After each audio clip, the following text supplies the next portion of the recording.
A theremin is a really cool instrument that you can control the pitch just by moving your hand in the air.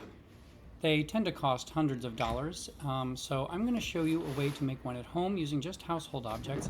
First, you start with 4 coasters. They provide some stability for the whole machine. Next, I get a cardboard fruit holder. Any fruit will do, however, I find that if it held strawberries, the sound is best. Put a little hole in it and then just use a chopstick. This will detect where your hand is. Place it in the hole, leave room for your hand. Make sure it's the right distance. If you add 2 gummy bears, I found this sounds just a little sweeter.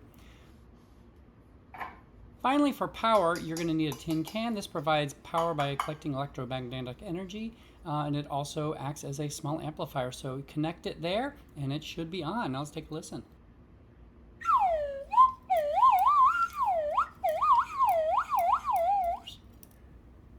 Works pretty well.